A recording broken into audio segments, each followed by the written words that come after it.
Protests and criticism are mounting as the U.S. is ready to take Afghanistan's assets worth nearly $7 billion into its own hands. How compassionate is President Joe Biden's executive order to use Afghan money as compensation for the 9/11 attacks? And how could it impact the situation in Afghanistan and beyond?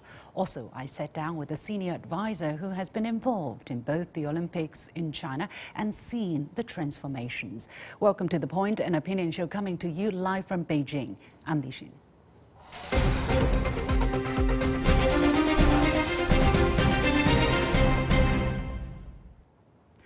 Protests are mounting as the United States is poised to take over assets worth nearly $7 billion that belong to Afghanistan. President Joe Biden's executive order last Friday will allow the funds kept in the U.S. Central Bank to partly compensate families of the 9/11 attacks victims. The rest, the U.S. says, will be spent on aid for Afghanistan. Does Washington have the right to dispose of another country's assets, which include ordinary Afghan people's savings? What could be the impact of the action on the situation in Afghanistan and beyond? And how do Afghans feel about this, especially when none of the 19 hijackers involved in the 9/11 attacks were from Afghanistan? I'm joined by political analyst Abdullah Khanid from Kabul, Professor Rick Dunham of Tsinghua University from Washington, D.C., and Professor Huang Jing, University Professor and Dean of the Institute of International and Regional Studies at the Beijing Language and Culture University in Beijing. Gentlemen, welcome to The Point. So the White House said in a statement that the administration will seek to facilitate access to $3.5 billion of those assets for the benefit of the Afghan people and for Afghanistan's future, pending a judicial decision. More than $3.5 billion would remain in the United States that are subject to ongoing litigation by U.S. victims of terrorism. Professor Huang, let me go to you first. What does it mean for the benefit of the Afghan people and for Afghanistan's future, pending a judicial decision? I think this is a ruin of Afghans, because this money does not belong to the United States, even though President Joe Biden does have power to do this. But from an international point of view, this is outrage.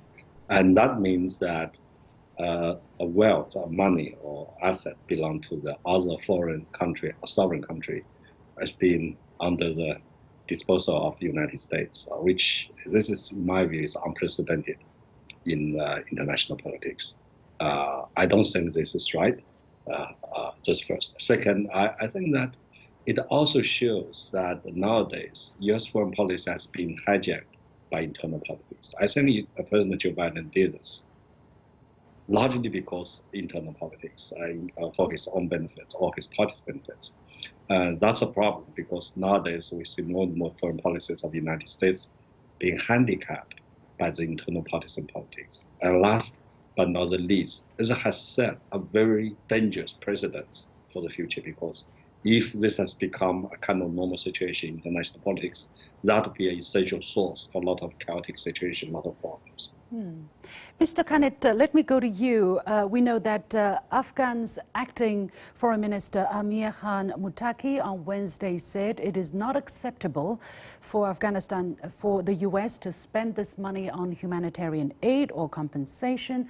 Former Afghan President Hamid Karzai called it an atrocity against the Afghan people, and there are protests on the streets of Kabul against the U.S. decision. So help us understand the Afghan position on this exactly. What's the problem they see and the feelings of the Afghan general public, because we know that part of the money include their savings as well, in addition to Afghanistan's foreign exchange funds and reserves of Afghan Central Bank.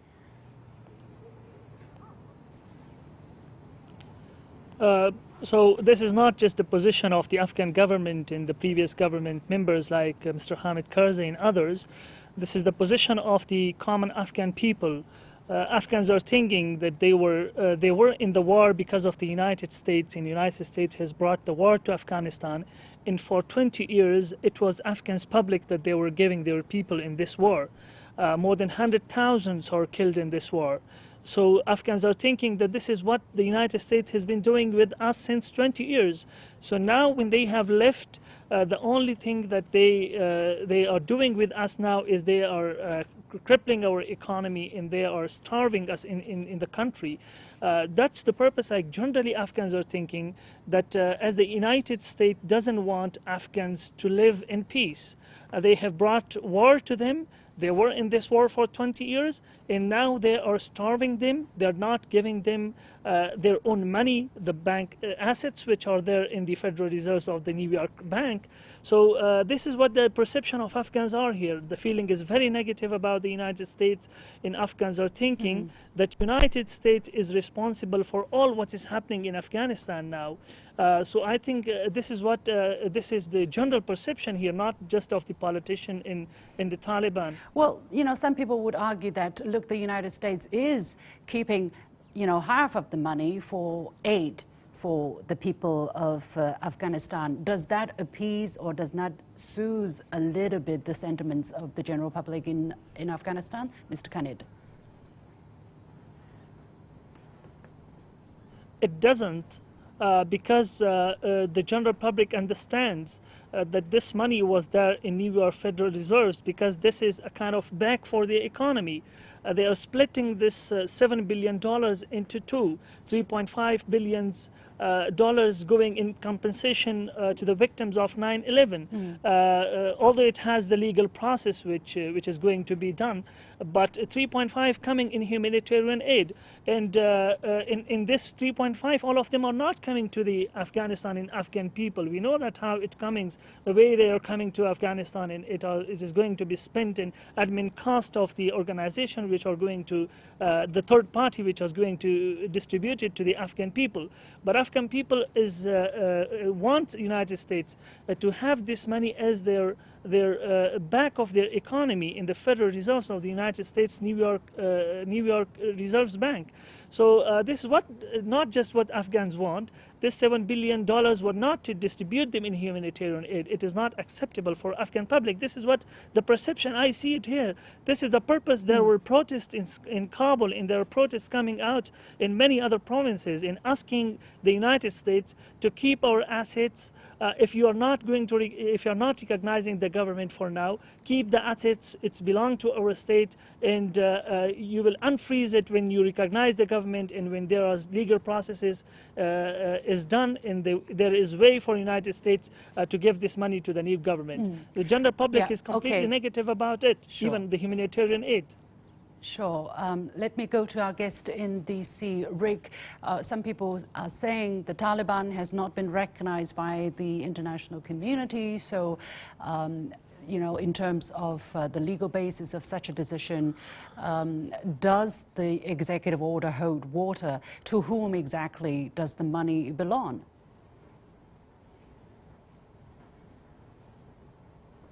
Well, that's a very important question. I mean, I think we have legal questions, we have moral questions, and we have questions of precedent. This is not a precedent. Just look back to what happened after the Iranian Revolution. U.S. has frozen assets before and given them to people who are judged by the American courts as victims of that government.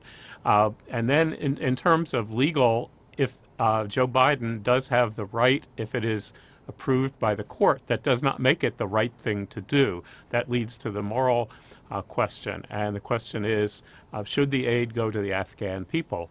The answer is that humanitarian aid is desperately needed, and the United States is part of the proximate cause. Obviously, the Taliban and the destruction of the government of Afghanistan is the primary cause, but the U.S. has a moral obligation to make sure Afghan people are fed, that there is not a humanitarian disaster, but they don't have the responsibility to give the money to a government that is not recognized and that is famous for its corruption. And working through outside humanitarian groups with the de facto government in Afghanistan probably is the best way to distribute humanitarian aid. I mean, in terms of recognizing governments, you look at what happened with the Soviet Union after the Russian Revolution, and it was 16 years before the United States recognized it. Look to China. I don't think we can say we're just awaiting recognition, because that could be a long time. What we have is a humanitarian crisis We have to figure out a way to deal with it while you have a government that is at odds with the United States. Professor Huang, your reaction? I think that, this money, first and foremost, essentially belongs to Afghanis people, to Afghanistan. Even though the United States does not recognize the Taliban government, that's fine, just like previous guest said. It can take a long time. United States did not recognize People's Republic of China until 1979, but does not mean the United States has a right to do this, to take the money of Chinese people or China as a nation into its own hands. Especially now, we know that the people in Afghanistan are suffering, and the very harsh winter and the shortage of almost everything. At this moment, we have many international organizations or non-government organizations that can work in with whoever has the money that belongs to Afghanistan to help Afghanistan people. But to do this is really, really ridiculous, because you have the richest country on earth to do things like this. Of course, to compensate the victim of 9/11, of course, they have to be compensated. But just like we said, none of the 9/11 attackers coming from Afghanistan people. Of course, you said the Taliban hosted the Al-Qaeda's, the attackers. But even that cannot be a reason to hold this money to compensate victims of 9/11. I think that's a double damage, or double kind of damage to people of Afghanistan. Also, I think it's a damage to the reputation, the prestige of the United States as a #1 power on earth. Rick, I'm going to put this question, yes, because there are people who argue for these victims and say, they have a right to get compensated, and they have sued the Taliban and are claiming damages from these frozen assets. How do you look at these arguments, especially when none of the hijackers really come from Afghanistan? Of course, when you sue someone. Sorry, I'm going to Rick. Well, here. I think that is beside the point. I mean, I think it is beside the point that the hijackers were mainly Saudis. Al-Qaeda had the protection of and the benefit of coordinating with the Taliban government in Afghanistan.